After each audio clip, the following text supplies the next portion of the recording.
for the Well, I don't think coordination. anybody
Good morning, everyone.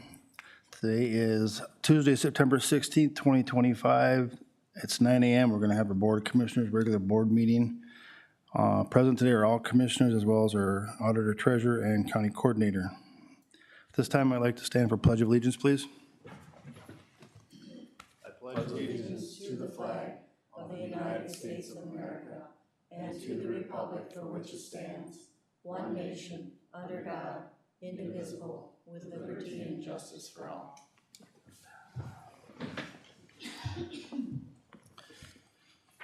Okay. Everyone has an agenda in front of them. Do we have any amendments to the agenda? No, Mr. Chair, I do not. Hearing there are no amendments, I'd like a motion to approve the agenda. So moved. I have a motion to approve the agenda. I need a second to proceed. I'll second. Motion is seconded. Any discussion? Hearing no discussion, we'll take a quick vote. All in favor signify by saying aye. Aye. Opposed? And the agenda is approved. Our fourth agenda item today is the consent items. Today I have the meeting minutes for August 28th and September 2nd, 2025. Accept resignation of Nathan Benning, intern 7/30/2025. Accept the resignation of Deputy Camden Terway, 8/28/2025. Hire Chad Link, full-time deputy, start date 9/21/2025. Sacanet Campground one-day dance license event to be held September 27th, 2025. All right, five agenda items there. Consent. Would need a motion to approve those. I'll make a motion for approval. Thank you, Commissioner Becker. And to move forward, we need a second. I'll second them. Commissioner Denny gets a second. Any discussion? Okay, hearing no discussion, all in favor signify by saying aye. Aye. Opposed? Motion carried. Agenda item 5 today is our county auditor treasurer report on our warrants. The first item I have is to approve the commissioner warrants. Background is sent for your review. Recommendation is to approve the commissioner warrants with an ACH and a manual payment totaling the amount of $123,749.83. Thank you. Up for motion is the commissioner warrants in the amount of $123,749.83. So moved. Commissioner Newman got the motion. Need a second, please. Second. And Commissioner Noska gets a second. Discussion? Hearing no discussion, roll call vote, please. Commissioner Newman, Yes. Commissioner Noska, Yes. Commissioner Becker, Yes. Commissioner Denny, Yes. Commissioner Byers. Yes. The next item I have then would be the Health and Human Service Commissioner warrants. Again, background is sent for your review. Recommendation is to approve the Health and Human Service Commissioner warrants with an ACH and a manual payment totaling the amount of $101,811.91. All right, before us is 5.2 Health and Human Services Commissioner warrants in the amount of $101,000, $101,811.91. We need a motion to move forward. Motion to approve. Commissioner Noska gets the motion. Is there a second? I'll second. And Commissioner Denny in the second. Any discussion? Hearing no discussion, roll call. Commissioner Noska? Yes. Commissioner Denny? Yes. Commissioner Becker? Yes. Commissioner Newman? Yes. Commissioner Byers. Yes. The last item I have then today is the Health and Human Service SSIS warrants. Background is sent for review. Recommendation is to approve the Health and Human Service SSIS warrants with an ACH and a manual payment totaling the amount of $118,418.09. Okay, agenda item 5.3, Health and Human Services SSIS warrants in the amount of $118,418.09. I need a motion to move that forward. I'll make the motion. Commissioner Denny made the motion, I'll second. and Commissioner Becker seconded. Any discussion? Hearing no discussion, roll call. Commissioner Denny? Yes. Commissioner Becker? Yes. Commissioner Newman? Yes. Commissioner Noska? Yes. Commissioner Byers. Yes. Thank you. You're welcome. Thank you. Agenda item 6 is the Long Prairie Hockey Association. It looks like Jackie Bauer, County Coordinator, will present.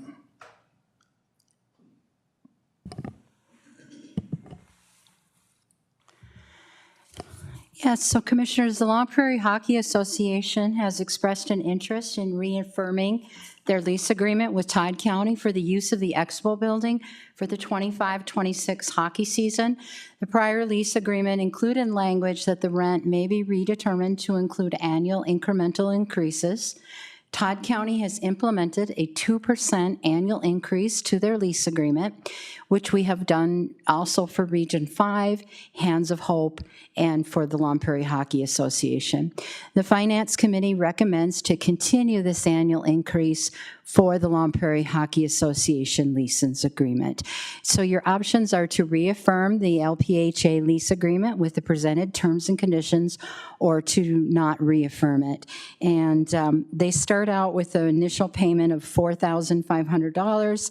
This year, their total amount for their lease will be $28,143.24.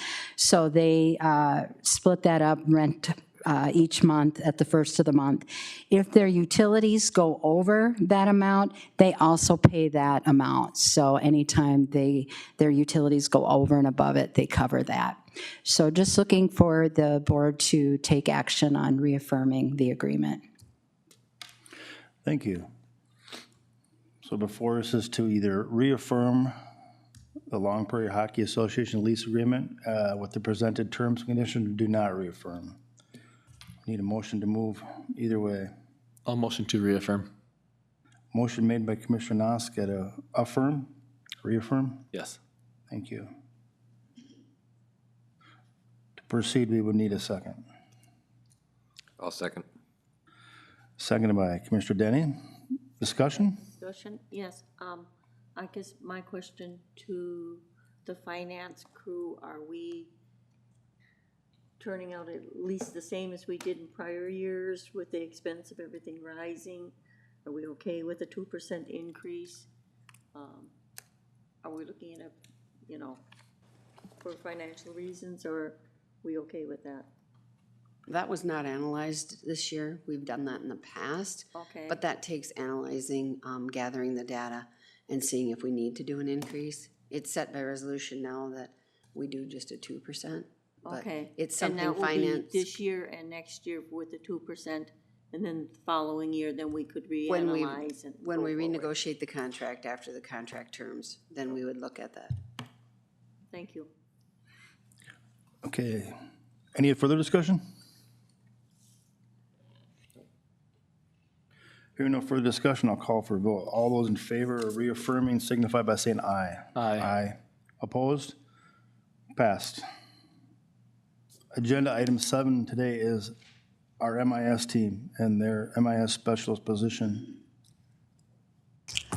Good morning. Morning. Good morning. What I have for you today is the MIS specialist position. At the August 5th, 2025 board meeting, it was approved to post and hire for the MIS specialist position. Interviews were done, and it was decided that Deb Warner was the best candidate for this position. Applying our standard methodology, her placement would be grade H, step C, at $31.40. I am asking for this position to start at a grade H, step D, at $32.28. This position will act as my backup when I am not available, and due to the candidate's extensive prior experience and demonstrated competencies, it was appropriate to place them at a higher step. Their background brings immediate value to this position and reduces the need for extensive training. Your options are to approve hiring Deb Warner for the MIS specialist position, starting at grade H, step D at $32.28, to approve the hiring of Deb Warner for the MIS specialist position, starting at grade H, step C at $31.40, or not to approve hiring Deb Warner for the MIS specialist position. The recommendation is to approve hiring Deb Warner for the MIS specialist position, starting at grade H, step D at $32.28, starting 9/17 of 2025. Thank you. Okay. Before us is 7.1, the MIS specialist position with a couple options to approve or not approve. And obviously, we need a motion to approve at a specific level. Mr. Chair, can we have a discussion on this? Always. Yeah, thank you. So did this come through personnel as far as the wages on the options? Yes. Yep. What was the recommendation from personnel? Number 2? Number 2. No, I don't know. option one, option one. A, I'm sorry. Yeah, Option one was there. it was option 1. It was option 1. Mm-hmm. Yeah. Which is what her recommendation is, to go with the The step 2. other, if I could too, the other discussion would be, I know this position was created when Chris Pelzer was here and she was working as coordinator at the time. And knowing that she was gonna go on as being coordinator is why this position was even established. Because all the while Chris had the position, you know, until she became involved in being coordinator, we never had this position. So my question is, why do we need the position? Because you're there full-time. I presume you work from 8 to 4:30, 5 days a week, right? Yep. This position has a higher level of technical expertise needed to do a lot of the back-end infrastructure stuff that the MIS technician does not have. I mean, there's a lot of more expertise needed for some of that stuff than, and I just want that position to be paid for that knowledge and for them doing that position. So Commissioner Becker, this position actually we've never had before. No, this is a new position. When Chris Pelzer was county coordinator, she was also the MIS director. That's But while she was the coordinator, then we created the MIS director, and Lisa took that position, and we went away with the supervisor. So when Chris was director, Lisa was a supervisor. So when Lisa went as director, we took away that supervisor position. And now Lisa has asked that she does need some type of a kind of a lead person. She doesn't necessarily need a supervisor because the director's down there full-time now instead of up in administration. So she needs that person to be able to do backup for her when essentially she was backup for Chris before, if that makes sense. So we've never had this position before. We used to have a supervisor role, which was paid significantly higher than this. So, Mr. Chair, we just spent a ton of money on a comp study.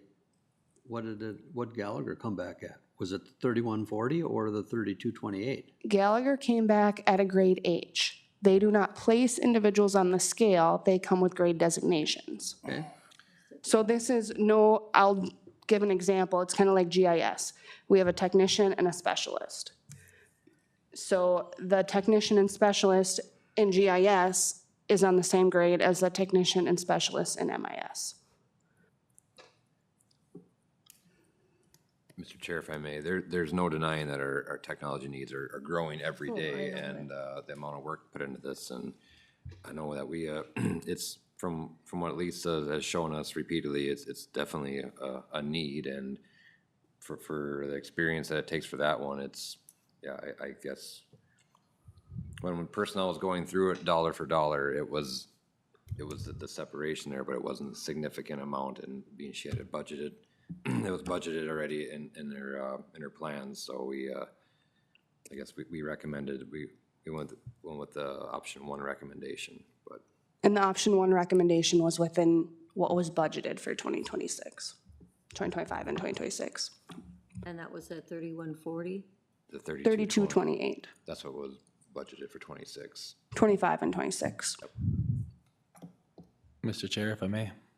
And yeah, I would like to, I guess, add into this because we do see, like you said, we need to see our technology needs growing, and here's what happens if we, I mean, we need this position. It seems like we're gonna need it with demands being so much more, but if Deb ever were to leave, I mean, would we rehire it? We would hire it at a specialist position. We would look to review the role and have that position created. So here we're just taking care of it on the front end. We've got the person that's qualified for the position, and it, I mean, it seems like it shouldn't be a problem. Thank you. Further discussion? At this point, we're discussing, there have been no motions made at this point, so to move anything forward, we would need motions. Mr. Chair, I'll make the motion to do option one, approve hiring Ted Warner to the MIS specialist position, starting at grade H, step D, at $32.28. Motion's been made, Commissioner Denny, I'll second that. as a recommendation, which now has been seconded by Commissioner Noska. I will allow or ask if there's any more discussion. I'm hearing no further discussion at this point. We'll take a vote. Those in favor of hiring Deb Warner at the $32.28 wage signify by saying aye. Aye. Opposed? The ayes have it. Thank you. Next up is agenda item 8, our county sheriff, and 3 potential items here to talk about. Good morning. Morning, Commissioners. Got a few things on the agenda today. First board action will be a request for a resolution from the board to approve applying for a Sourcewell impact grant for public safety. Background is we haven't had a grant for radios since 2007, and our existing, we run these radios until they're just not replaceable. We've been asking on occasion, on the last board I've asked for 2 more, and that will fix some of our needs, but we're requesting to apply for this grant to get 10 of them, and then restock and probably ask for 1 or 2 a year to keep things in rotation.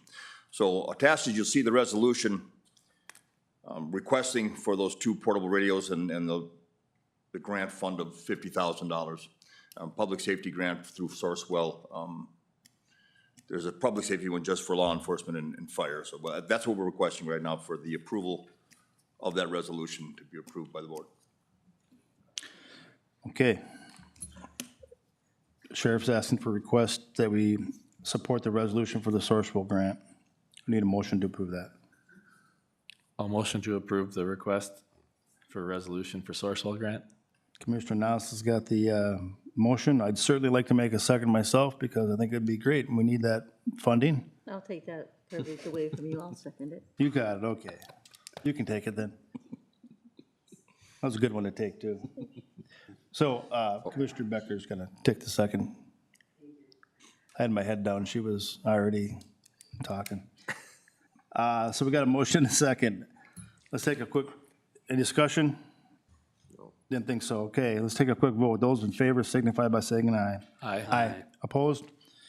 All right, ayes have it. Thank you. Second 8-2. board action. Sheriff's Office is requesting the purchase of 4 camera flock package system for license plate reading cameras. Background is when looking at license plate readers for camera systems, we run the gamut of the cost.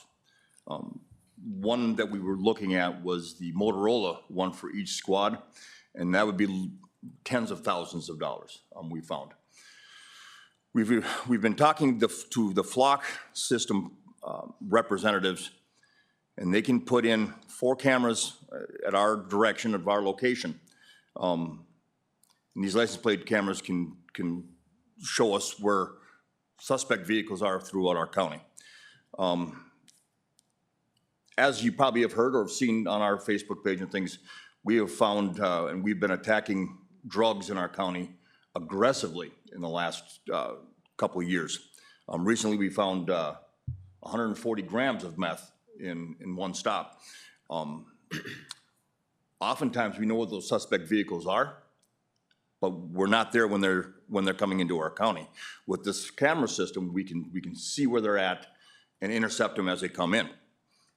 In the last 2 weeks, we've made 3 significant drug arrests. One last night on a bicycle. These guys are trying to make sure that they're not getting caught, and so they're doing foolish things like taking their pedal bikes out and selling their dope. When you see them on horseback or donkey, I want to call right away. It is just a matter of time. So we're seeing these things, and by being aggressive, we're doing saturations in locations. We had one in Commissioner Becker's area where we target a location where we know there's a known drug house. We sandbag that place and we figure out what cars are there, and then we use these cameras to see when they come back and where they're traveling to. The cost is $12,000, which is not small change for our department necessarily, but we would use public safety aid, and then we will request tomorrow to use the opioid funding for that to reimburse the county.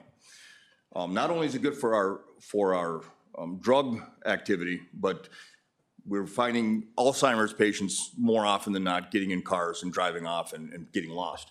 This can help find them as well. By getting 4 cameras, we have access to every camera in the state. If anything less than that, we wouldn't. So we can, Alexandria's got 13 of them in the city limits. So we would have access to their camera as well as ours. So we're asking for the board to approve the purchase of these 4 cameras with using public safety aid money. It is not budgeted, with the hope that the opioid funding source will be used and granted tomorrow for reimbursement of those cameras. We've seen through Charlie Kirk's cameras, found that suspect almost right away, and that's how we were able to locate that individual. We don't have cameras in our county. This would be the first for us, and so I think it's technology that we could use. I think it's important, and at this cost, if we can do it for a year and see how it works out, at little to no cost for the county, especially if the opioid money gets granted, I think it'd be a fine investment. Thank you. Yes. 8.2, asking for the purchase of the 4-camera flock safety package. I would like to make that motion for approval. Excellent. Is there a second? I'll second it. Thank you, Commissioner Newman. Any discussion? Yes, Mr. Chair. The opioid settlement money, there's a ton of it, and this would be a good utilization of it. So I think it's a kind of the wave of the future. It's cheaper than in-squad cameras. That it's almost like having another deputy on the road. And so I think it's going to be a good investment for us. right, We are struggling to spend that fund as well, so. yeah, Yeah, it's a good area for it. I said in the committee, and we get really good requests, but we get some that are just like, where'd that come from, you know? And this is gonna be a proven system. I mean, some of these requests are not really proven. Okay. Okay, any other discussion? Okay, let's take a vote. All those in favor signify by saying aye. Aye. Opposed? Motion carried.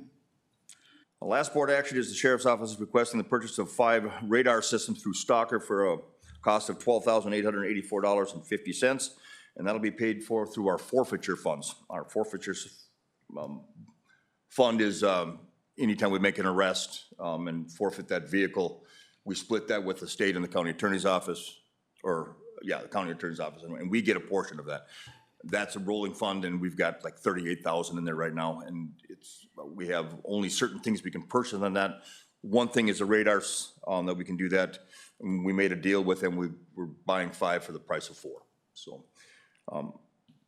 our recommendation is to approve the purchase of the 5 radars from Stockers for the price of $12,884.50 and use that forfeiture fund for the funding. Wonderful. 8.3, purchase 5 radar systems from Stalker. Need a motion, please.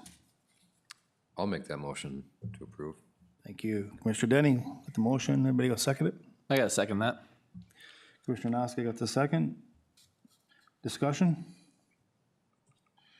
Hearing no discussion, we'll take a vote. All those in favor signify by saying aye. Aye. Opposed? Great, carried. Thank you, Commissioner. Thank you, Mike. You bet. You, Mike? Agenda item number 9 today is our solid waste and a few updates, it looks like, and some, Morning. Good morning. morning. First item I have in front of you today is west drainage improvement for our facility. May of 2024, construction commenced with the new transfer station facility.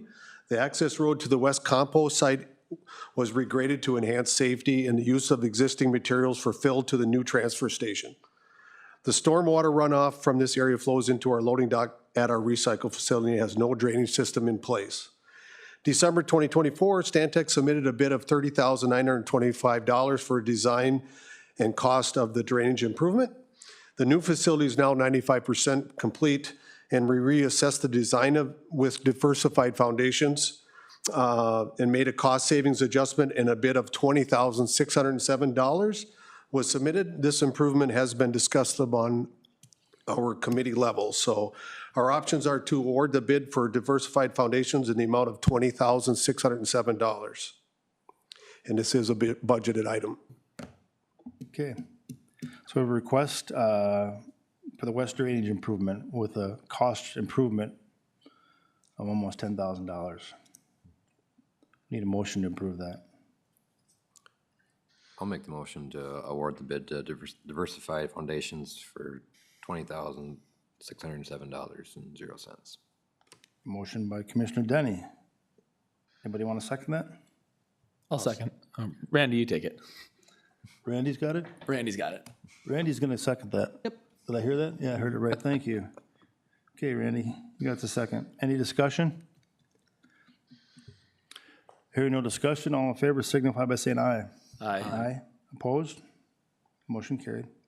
Okay, the second item is a resolution item, just preparing a market price for municipal solid waste for 2025. Background is the Minnesota Statute 297H requires the political subdivisions declare by resolution the market price for services related to solid waste management each year. If the tip fee is less than the market price and the political subdivision subsidizes the cost of service at that facility, the subdivision is responsible for the tax. Todd County does not have a tipping fee below the market price and therefore does not have this tax responsibility. Attached was the table illustrating the calculations. Our options are to authorize chair to sign resolution establishing market price at $82. Thank you. So we're looking at the market price for 2025, looking for authorization to get that signed at a price of $82. Any discussion or motions? So moved. Thank you, Commissioner Newman. Is there a second? I'll second it. Commissioner Denny got the second. Further discussion? Hearing no discussion, all those in favor signify by saying aye. Aye. Opposed? Approved. Okay. The last item I have in front of you is an action to invest in a new tarp system. Background is in support of our demolition and recycle roll-off transportation operations.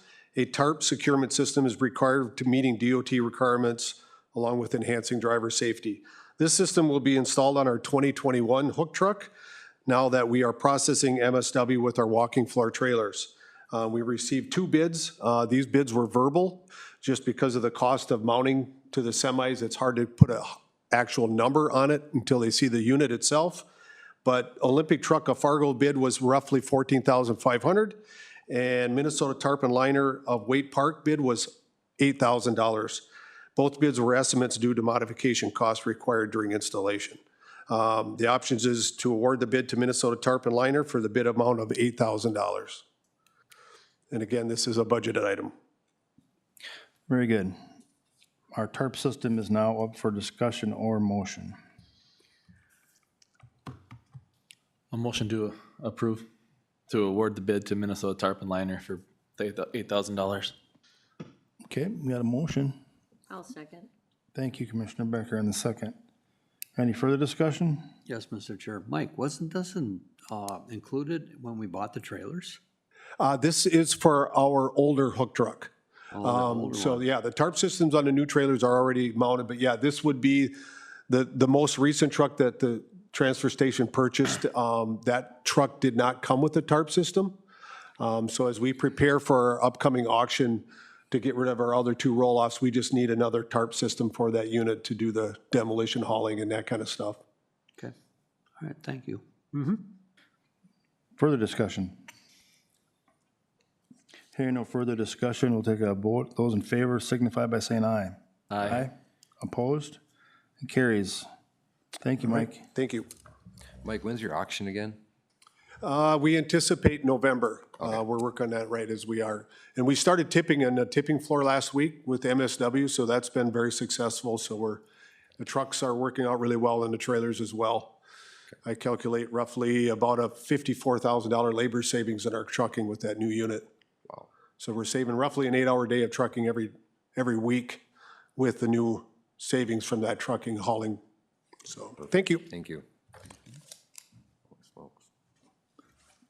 Before planning and zoning starts, I just wanted to make it, for those that are listening and department heads that are listening and whatnot, it's nice to have on your BAF that it's been gone through committee. Because we do get that question up here, has it gone through? Nice to know that it's been gone through committee, and obviously the budget is checked and things like that, so. Adam? Next up is item number 10, planning and zoning. Morning. Okay, first is a Brown Bear North preliminary plat, an application for a subdivision to create a 2.23 acre single lot plat on parcel 2400622200, which is in Turtle Creek Township. Was submitted on August 11th. The application was reviewed by the Planning Commission during the September 4th meeting, and the final recommendation from the Planning Commission was to approve the preliminary plat with no conditions. Options are to approve the preliminary plat with no conditions, develop findings, and deny the preliminary plat, or amend it back to the Planning Commission. And the recommendation would be adopt the findings of the Planning Commission and approve the preliminary plat with no conditions. All right. Brown Bear North preliminary plat. 3 options: to approve with no conditions, develop findings, and deny preliminary plat, or remand Mr. Chair? that. if I Yeah, may, go ahead. Do you have a map attached to this one? Is there a map scroll with this down one? a or Turtle is it Creek, just- that's up there by That's by Burrow me. First Eagle Bend. right? Yeah, I just was noticing that. I don't think I actually included the preliminary drawing. Okay. It would take me just a moment No, to get that. it's okay. I I don't can need give that, you a just- quick rundown. It's basically right next door here, Yeah. 2.23 acres single lot right there. Is that just so somebody else has a storage unit area? The Yeah, to build a, People live right here. yeah, they want to build a shed, I'm sure. Yeah, okay, got it. But they did submit all the septic requirements, all that stuff that's required for any plat, even though they don't intend to build a house there.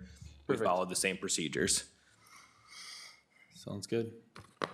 Other questions? I'll motion to approve. Okay, we got a motion to approve. Are there any seconds? I'll second. Seconded by Commissioner Denny. Discussion? Hearing no discussion, all in favor signify by saying aye. Aye. Aye. Opposed? Brown Bear is approved. Rudy Okay. Miller's up now. Next, Rudy Miller's request for CUP, an application for CUP to establish a sawmill operation on parcel 1300-32601 in Iona Township was submitted on August 11th. It was reviewed by the Planning Commission on September 4th, and the final recommendation from the Planning Commission was to grant the CUP with the conditions below. Options are to grant the CUP with the conditions, develop findings, to deny or amend it back to the Planning Commission. Recommendation would be to adopt the findings of the Planning Commission and grant the CUP with the following conditions. 1, the hours of operation shall be restricted to 7 a.m. to 6 p.m. Central Standard Time, Monday through Saturday. 2, operation of the sawmill shall be conducted within a permitted structure. 3, outdoor storage of products shall be allowed, but shall be conducted in compliance with section 901B of the Planning and Zoning Ordinance. 4, there shall be no loading or unloading of materials within the road right-of-way. 5, the engine powering the sawmill shall include the use of a muffler. And 6, that the applicant shall abide by all the applicable federal, state, and local standards. Okay, thank you. We have the Rudy Miller sawmill operation in Iona Township. We have a recommendation to approve. Yeah, I'll make that motion to approve. Thank you, Commissioner Denny. Is there a second? I'll second that. And Commissioner Noska gets a second. Discussion? Yeah, please, if I could. Adam, I see it says the engine powering a sawmill shall include the use of a muffler. That's kind of a strange condition, but because it doesn't say how loud that muffler can be, you know, I mean, the mufflers can go from different decibels, top to bottom.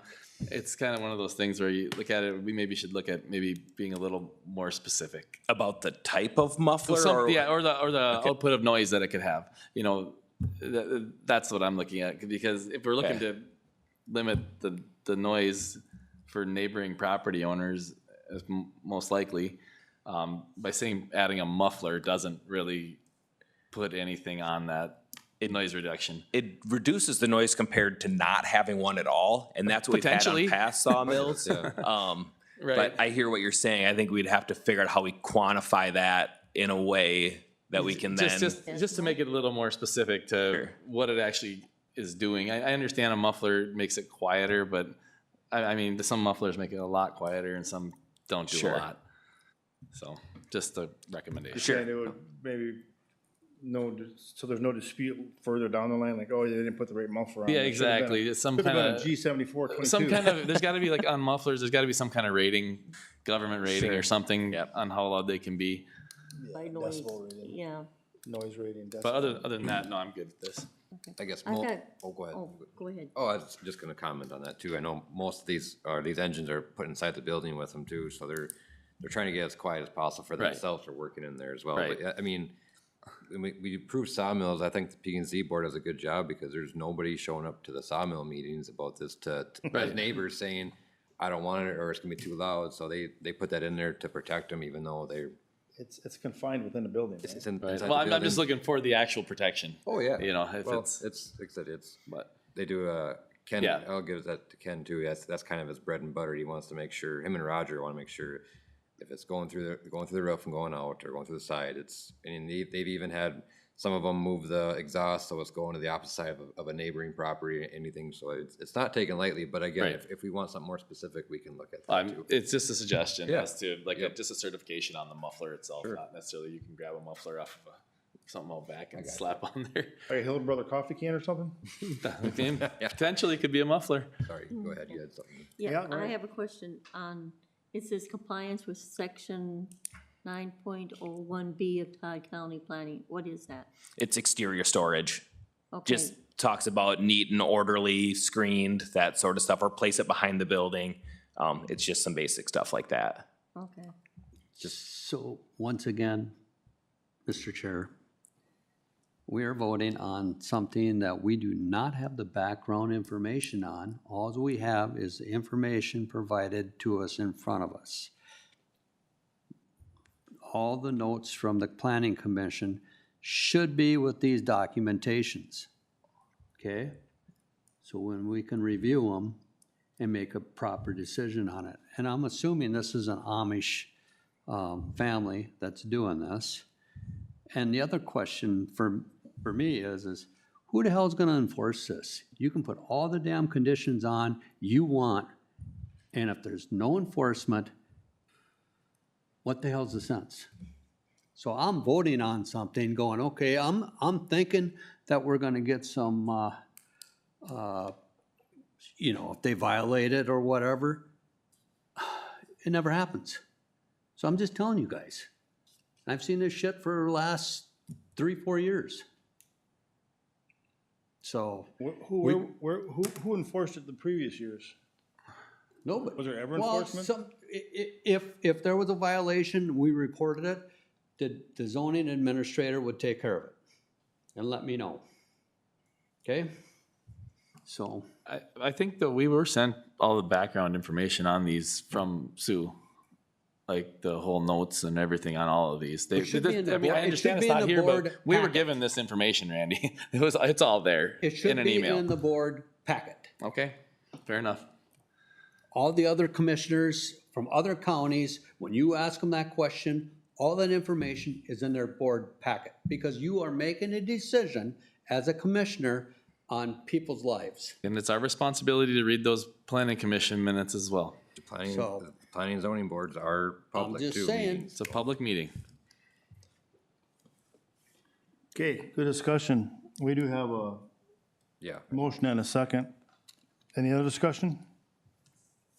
Hearing no other discussion, all in favor signify by saying aye. Aye. Opposed? Passed. Thank you. Agenda item 11 is the Health and Human Services Amendment to Board Action 202-509-02-05. Good morning, Mr. Chair, Commissioners. Morning. One board action here to present in front of you for correction. So it's an amendment to Board Action Form 2025-0902-05. Some background, the Board Action Form 2025, losing track of my 0902-05 was previously approved with a resignation date of September 5th, 2025. The amendment is truly really to affect or reflect the employee's last day of work of August 28th, 2025. Your options are to approve the amended BAF or to not approve. Our recommendation is to approve the amended BAF of 2025-0902-05 to the corrected resignation date of August 28th, 2025. Okay, thank you. So we need a motion to approve the change of the resignation date. I'll make that motion. Gotcha. Commissioner Becker? Anybody want to second it? I'll second it. Commissioner Danny got the second. Any discussion? No discussion, so we'll take a vote. Those in favor signify by saying aye. Aye. Opposed? And we carried it. Thank you. Thank you. Thank you. Up next is agenda item 12. The administration team has 6 items for our review. And just so you know, we're right on schedule, so. Is he telling you not to slow us So down? don't slow it down, is that what you're saying? Comment, I'm not telling you. Don't get wordy, I'm not Jackie. directing you, I'm just telling you where we are. Okay, I'm on According to it. the paper, agenda, the clock, you're right on schedule.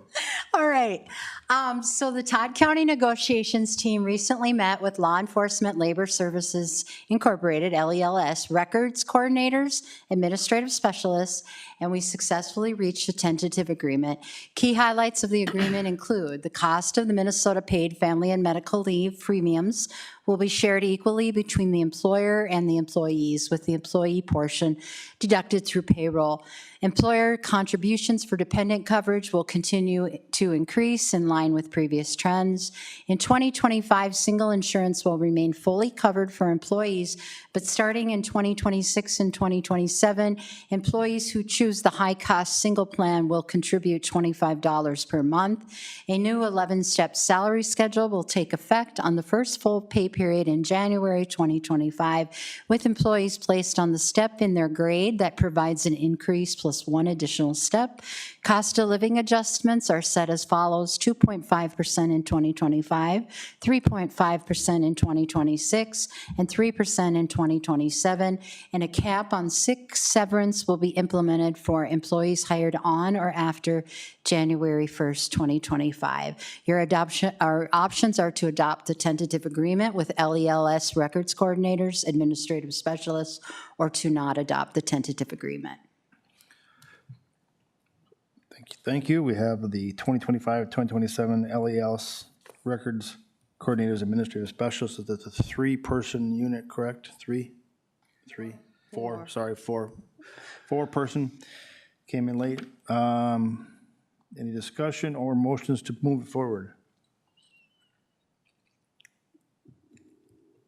Motion to adopt the tentative agreement with LELS records coordinators, administrative specialists.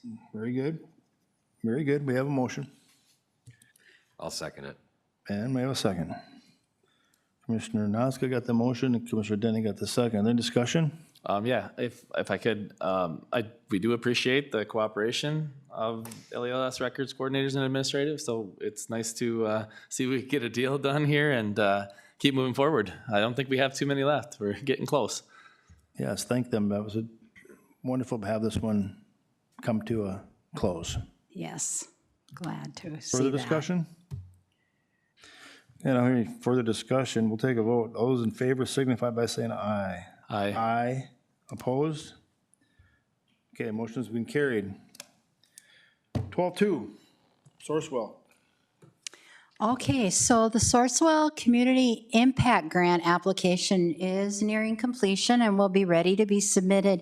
This grant requires that the County Board of Commissioners pass a resolution to authorize the submission and authorize the Auditor Treasurer's Office to act as fiscal agent. And you're going to see this one, BAF, come up for resolution on the Community Impact Grant, and then you're going to see a second one right behind it for the Sourcewell Match Funds Grant.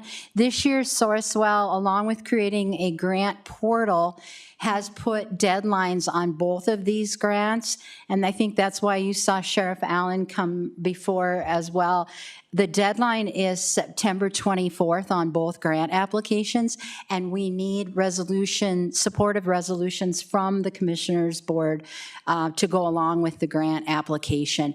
I'm still in the midst of reaching out to all of our departments to find out what our needs are and putting together that application. But in lieu of the deadline of September 24th, I wanted to bring these resolutions to you for your approval to apply for both of those grants. Okay. Gotcha. We do have to have a resolution here. Approve this resolution?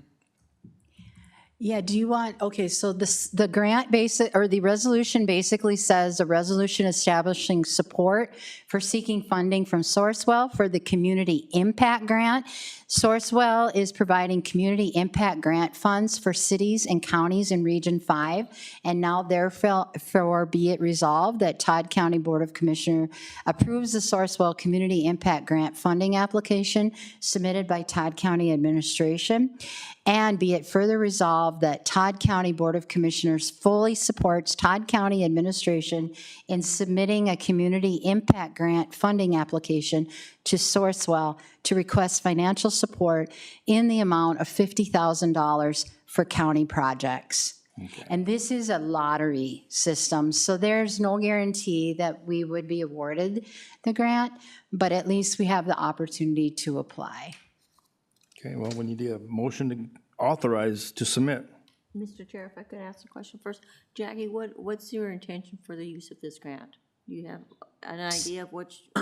So far, I'm still receiving requests from all of the different departments. At the department head meeting, that was our main agenda item, was just to find out from them, and they've been sending those to me through email or coming and talking to me about, here's something, Jackie, that we would like to have in the department.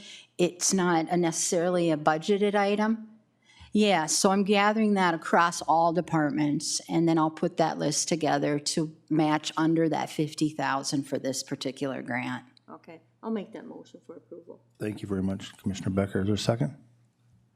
I'll second it. Commissioner Denny on the second. Any discussion? Hearing no discussion, those signify by saying aye if you approve. Aye. Aye. Opposed? And the ayes have it. Okay, and so then the next one pretty much falls along the same lines, although this is a match grant fund. So this one is $40,000, I believe, and Denise, maybe you can, or I'll start with the BAF first of all. So the Sourcewell Match Funds Grant application also is nearing completion and will be ready to be submitted by the September 24th deadline. This grant also requires that the County Board of Commissioners pass a resolution to authorize the submission and authorize the Auditor Treasurer's Office to act as the fiscal agent. If you roll down, Denise, then to the resolution itself, you will see that this one states that this is for seeking funding from Sourcewell for community match funding. And this is a $40,000 match grant that requires 25% match from the county. Again, I'm gathering information from all of the department heads, same as the other one, and we'll put that all together so that we have that 25% as a budgeted item already, but it allows us to leverage that to get an additional $40,000. Again, this grant is a lottery system, so you're put into a lottery and chosen. There's not a guarantee that we'll receive it, but having the resolution passed allows us to submit the application. Okay. Need authorization to submit the Sourcewell Match Fund grants to get in this lottery to get 40 grand. So move. Thank you. Yeah, we want this. Anybody want to second it? Second. Second by Commissioner Noska. Commissioner Newman motioned. We're going to discuss anymore?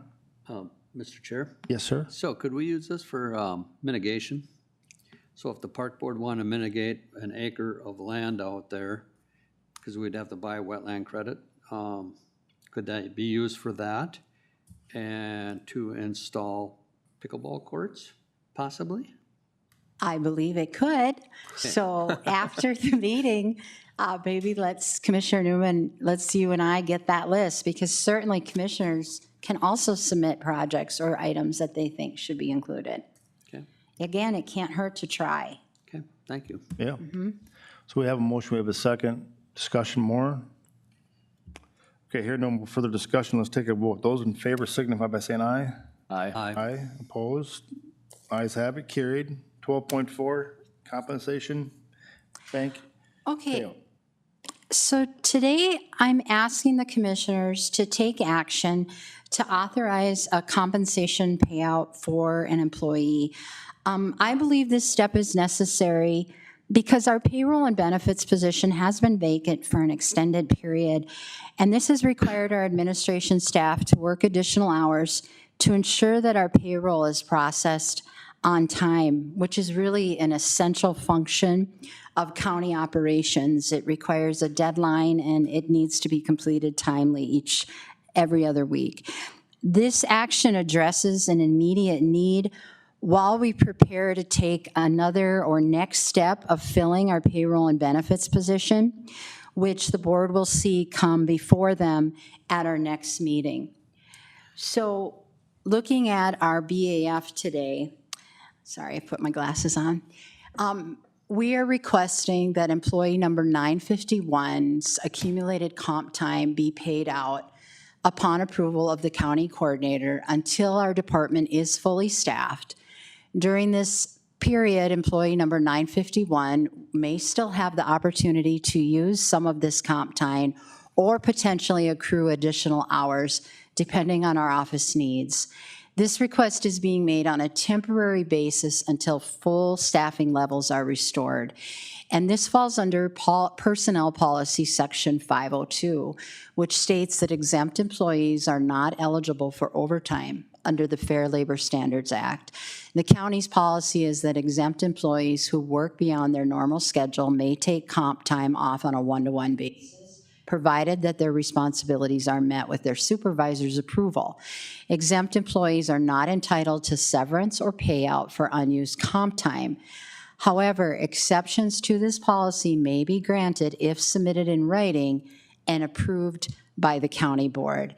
And so this is why I'm asking the commissioners to approve the requested compensation bank payout for employees number 951 under the above background information. Thank you. Before us is the question of compensation bank payout for employee 951. Any discussion or motions to be had? A motion to approve the payout. Commissioner Nasa got the motion. Commissioner Becker just seconded. Any further discussion? Yes, I'd like to tell the employee, thank you for helping us. 951, thank you for helping us. Yeah.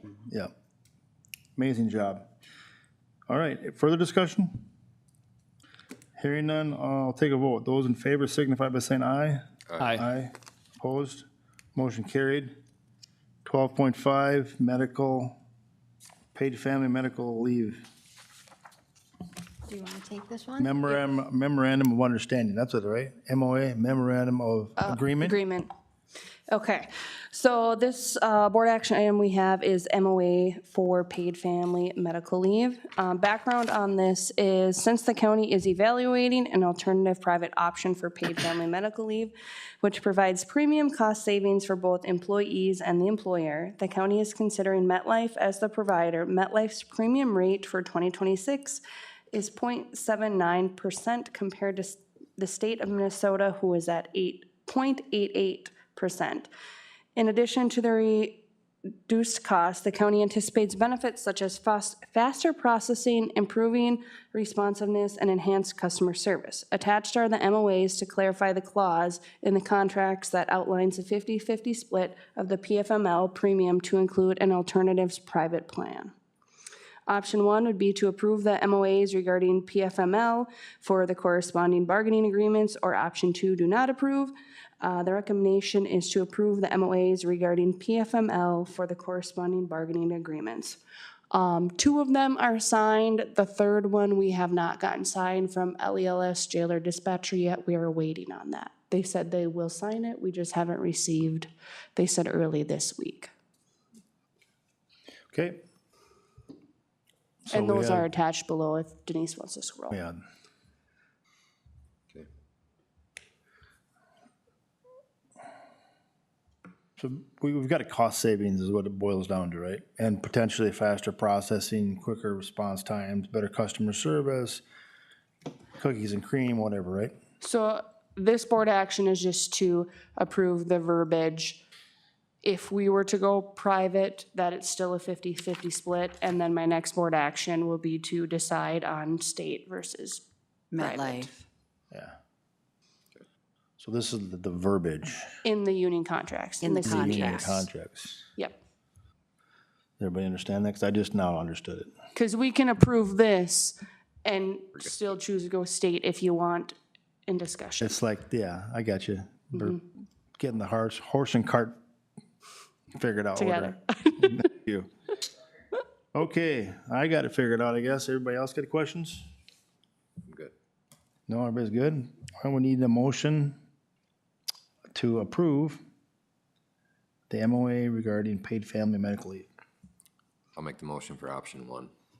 Great. Commissioner Denny's got a motion. Would you want to step up, Barb? Yeah, you did? I'll second. Barb's going to second it.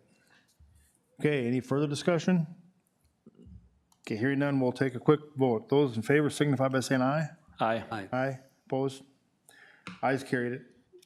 All right, next BAF I have then is in regards to PFML, the paid family medical leave for our vendor. Background is, following feedback and discussion during the August 19th work session, it was requested that the topic of PFML be placed on the regular board agenda for discussion on whether to participate in the state program or contract privately with MetLife.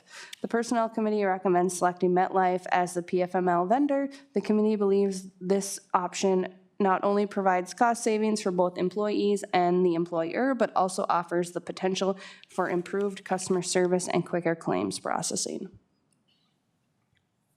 And then option 1 would be to approve MetLife as the PFML vendor with a 2-year rate guarantee for 2026 and 2027. Or option 2, approve participation in the state-administered PFML program beginning in 2026.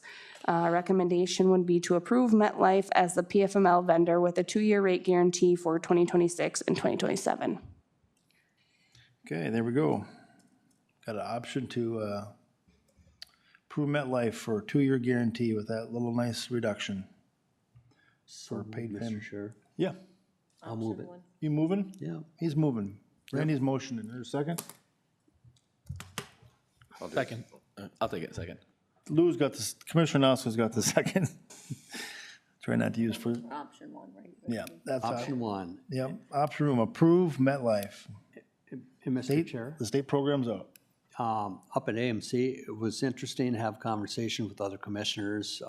You know, some of them were gonna go with the state and some of them were gonna go with MetLife. The difference was a lot of them that were gonna go with the state figure that the state will not have the money or the employees to implement implement it. So it was just like, are you kidding me? I did hear that too. And Yeah, there's maybe only a handful of counties who are going the state plan. It's very few. but it was surprising how many were going with MetLife. And like they Yeah. said, they do this all the time. They're experienced at it. If you deal with the state, and we've dealt with the state a lot, and it's like, no. I wouldn't be surprised for those counties who are going the state route if they don't have staff back to work and they still haven't been paid. Yep. And that's what they said. They won't have any money. Wonderful. Did we take our vote? Nope. No, we didn't. So we need to take a vote. Those in favor signify by saying aye. Aye. Opposed? Motion carried.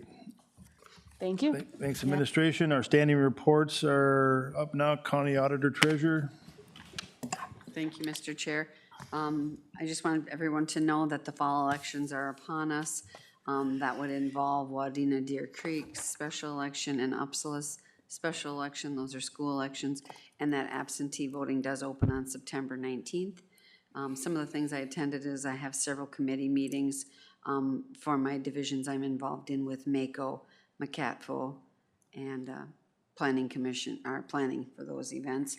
I attended the CPT meeting in Morris last Wednesday, and that was in regards to our truth and taxation notices and the processes. And then also Thursday, Friday, I was in St. Cloud at the Auditor Treasurers Conference, getting updates on new things that are coming through. So thank you very much. You're welcome. Thank you. County Auditor, or excuse me, County Attorney, not here. County Coordinator. Okay, it's been a busy 2 weeks. I attended policy meetings with Paycom, Sourcewell grant training. I did a walkthrough with the Expo building with facilities and the Long Prairie Hockey Association. I've been participating in a lot of staff and employee interviews.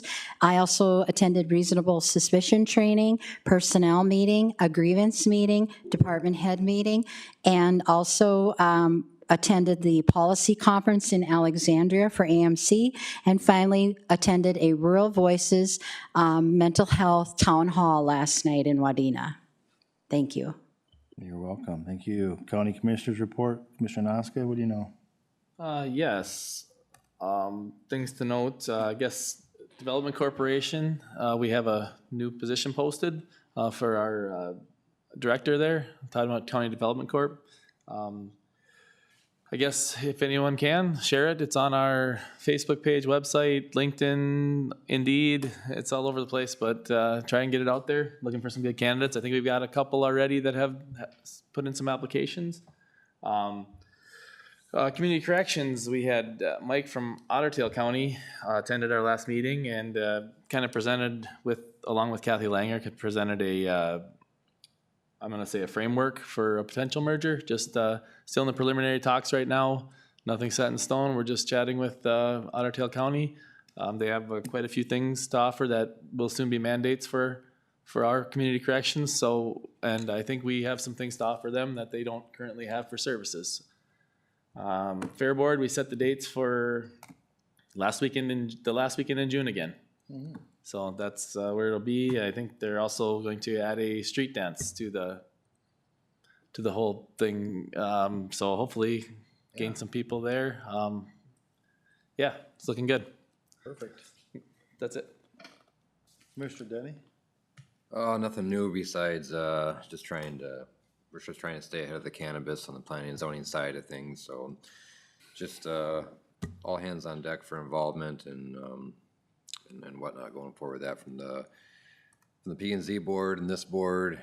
We just like to need everyone's recommendations, how we need to address these concerns and for all of our constituents, because it's not going to go away anytime soon. So just try to do the best job we can. We should note that, it's standing reports, it's not a work session, but I think Commissioner Noska was interested in somehow getting into one of our agendas, discussion about cannabis and taxation and how that works. So I'll leave that to administration and auditor treasurer maybe to help figure out which upcoming meeting that might work into, but sooner than later, right? Yes, I received an email from Okay. Commissioner Noska just this morning, so I do it on my to-do list. Attaboy. Thanks, Denise. All right. More, Tim? Or? Just real quick to Lou, was there any discussion about what you guys talked about in that one pavilion out there, about adding some like a concrete floor or whatever, remember? Oh, yeah. That did not come up at the last meeting, so that might be something we should probably discuss here. I mean, maybe it's not on the cards for this fall, but maybe next spring. Might not be a bad addition for make it a little more accessible. Yeah. Okay. That's all. Sorry. Okay. Okay, I attended the corrections meeting, and like Lou said, we had discussion with Otter Tail and Wadena counties about a possible merger. I really encourage Kathy Langer to come and present either at a work session or at a board meeting, so all 5 of the commissioners can hear what's going on, because I know Otter Tail, all 5 of their commissioners are involved in it. Also attended the AMC meeting in Alec on Wednesday for the MRC meeting. There's another MRC meeting coming up October 6th in Alec, and that's where they want to know who's on the MRC board at that meeting and not at the first of the year. So we got to keep that in mind on the 6th of October. 6th of October. Okay. And that meeting is in Alec. Gotcha. Okay. That was an interesting meeting, that MRC meeting. There was a little bit of, when Representative Weiner was presenting. and Yes. The gentleman from Stevens, Yes. Bill or Bob or Bob Yeah. Bob, he was, Kabisky, yeah. they kind of were getting a little excited, weren't they? Which was a good meeting. Yeah, it was. Mike did a good job. Yeah, he did. Thank you. Commissioner Newman? Yes, Mr. Chair. On September 4th, I attended via phone my Central Minnesota Council on Aging meeting. Our audit from Clifton Allen went very well. The committee is still working on financial shortfalls from both the federal and state. We had discussion right now, some of the senior centers, the congregate dining, they're having a hard time finding help, or the meals vary from $5 a meal to $12 a meal. And they're figuring that the $5 a meal is more volunteers, and then more of people donating vegetables, meat, and stuff like that, which keeps the price down. And $5, I think, is a very affordable meal for a senior. AMC, I attended the MRC meeting, and I agree with Commissioner Byers. Representative Weiner did a fantastic job of having that one-on-one discussion with Bob, but with everybody. He basically told us what was going on within the state, and I thought it was really good. I attended the general government meetings. Our number one goal right now is basically to support Health and Human Services to update their, jokingly, 1930 technology. So the state's saying it's like, what, 225 million? Yeah. It was just crazy. It's so backwards. It's green screen DOS based. Yeah. But so that's crazy, but that was our number one priority for, is supporting Health and Human Services Division to upgrade the technology in DHS. Other thing, VRBO, I did not realize that if we have VRBOs within Todd County, the property tax rate on them is higher than residential. So if they're VRBO in that thing, that should be classified up one step. I had a commissioner tell me that Otter Tail has got a really good system as far as VRBO. I haven't dug into it yet, so I don't know. The other thing that was discussed heavily was data centers. So supposedly, there's supposed to be a data center coming in by Moorhead. And they're talking, these damn things take a ton of electricity. So I was just telling Tim and Lou, there's one going in Cheyenne, Wyoming right now. It'll take up more energy than every home that is currently there takes up. Yep. And there's 537,000 people living in Wyoming. The amount of energy is that much. Yep.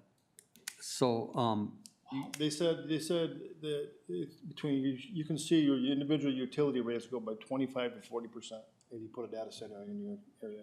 yep, so a couple of the counties were talking nuclear, Yeah. about maybe doing a moratorium or trying to figure something out as far as nuclear, which I thought was really interesting.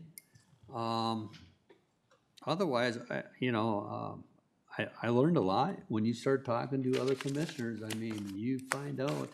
And the other big topic was comp studies. Oh, yeah. That was a lot of them, right? Yeah, a lot of them going on. A lot of them did comp studies and the financial burden of wages, what is impacting us. Right, Commissioner Newman, I was sitting near some of the administrator coordinators, and quite a few counties are actually starting the process of comp and class study. So they're just beginning their processes and, concerned or thinking about maybe the expenses down the road, so. Right. Yeah. The other thing I attended yesterday was Sauk River Miller's Bay on Lake Osakis. Still ongoing. You have the Army Corps of Engineers, DNR, all those people involved, and it's getting quite interesting. And then this morning, I had an individual stop at my house before I come in this morning and ask if the board would possibly have a work session on the rifle slugs. That was another topic that was discussed at AMC with some other commissioners. Some want to see it stay slugs. some want a rifle, so I think we should have a public hearing on it and just gather some information. Yeah, if you don't mind me asking you a question, Randy, what are their biggest concerns about the switching? Is it the safety issue? Is that what it is? Safety. Okay, Yep, and that's the like, main thing. is another concern though, by staying that, putting the enforcement on local sheriff's departments rather than DNR, because DNR won't enforce that if we choose to keep it. Right. So that's another thing that Sheriff Allen may want to think about if we were to leave it the way it is. And a lot of that, they're concerned because we did allow people to build close to, or they were living there already, and we turned it into a wildlife management area. So now they're worried about, holy shit, slugs are one thing, but a 30-06 is a little different. Right?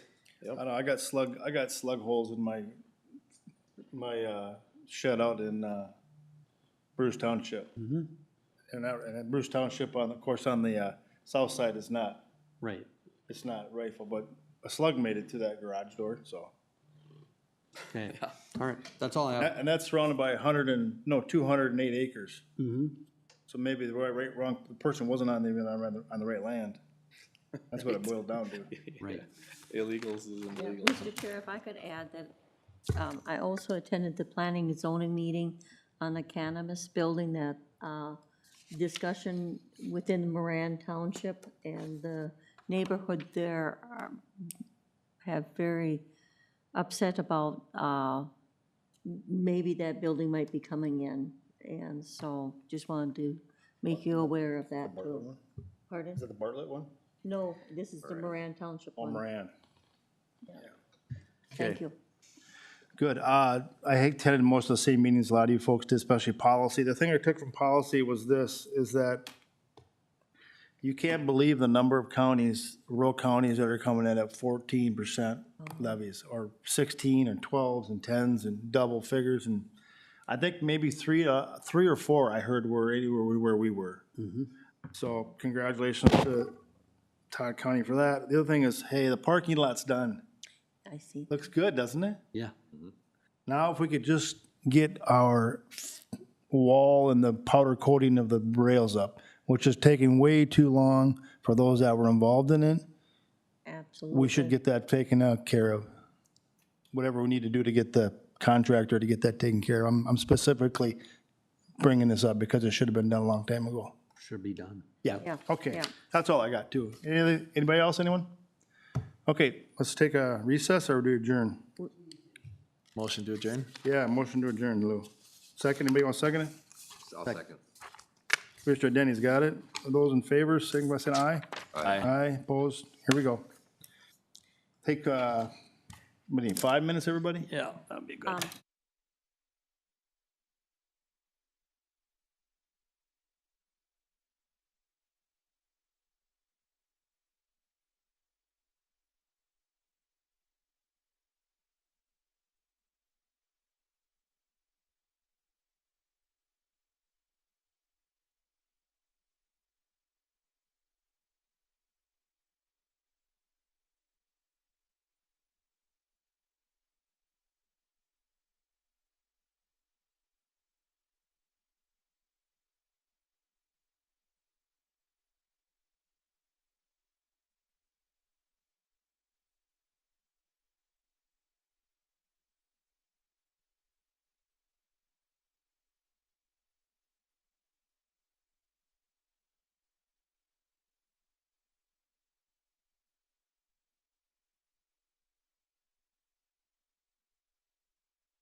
Welcome back, everyone. We are, time's about 10:25, and we are going to go into our Board of Commissioners work session agenda. Our first item agenda today will be the ditch maintenance proposed assessments discussion with our inspector and our auditor treasurer. Please step up. I guess. Mr. Chair, yes. these two will be handling it, our ditch inspector and our chief deputy auditor treasurer. Yep. Good morning. Morning. Morning. We'll get that subject out. Do you want me to start what the expenses are? Yep. All right, so I will go over what the expenses are, and then Jolene can talk about what the dollar amounts are. So some of the, I'll just go kind of over the larger ones. So on ditch 4, we're constantly doing trapping and dam removal on that ditch system. And so we're wanting to keep money in there to assess ahead, so the next time we have more beaver, we've got the funds there. Let's see, ditch 7, we don't need that one. Ditch 8 is a brush spraying project, so that's county ditch inspector time to go out and survey the ditch for what's gonna be sprayed. And we're trying to build a cushion so that when we do that ditch spraying project, that it will be covered by what's in the fund. Ditch 16 also is beaver. Ditch 18, I want to do a brush spraying project on ditch 18 next year. So we're also kind of trying to build a cushion to pay for that. And then that's also got the project, which Jolene can go over. Ditch 19, they've got the maintenance fund, but I want to do a brush spraying project on that ditch next year. And I've got a short section of ditch that a landowner is asking to have cleaned. So I'll likely bring that as a project. So I've just been waiting for that fund to build back up enough balance to do that without putting them in the hole. Ditch 20 is chronic beaver problems. Ditch 21 is also beaver issues. Every couple of years, we have to go back in and start trapping there again because they just move back in. Ditch 25 is beaver, and then we also did, I used the drone to do a flyover on a huge peat bog area to see if there were any dams in that section. So that's what those expenses were for. Ditch 28 is beaver. Ditch 29 was a hold harmless agreement, so those expenses were for my my inspector time. Ditch 30 was same thing, hold harmless agreement. Ditch 31 was a hold harmless agreement. Ditch 32 is beaver issues. That's a real huge chronic beaver area. And then there were 2 hold harmless agreements that came through for that ditch, so those are my hours for that. Ditch 33, 34, 35 are all beaver. Or 33 and 34 are all beaver, but we've been assessing ahead to keep that fund from going in the red. 36 beaver issues.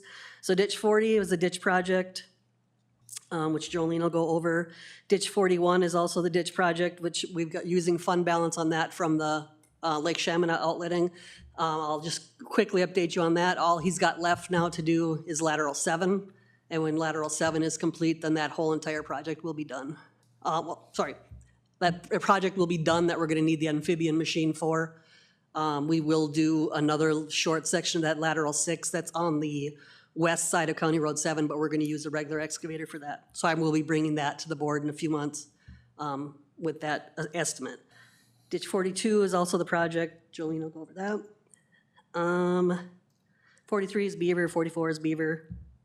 And then the rest of them usually have really bad chronic problems with beaver on 5 and 8, but we must finally be getting ahead of it because I didn't have any beaver reports this year.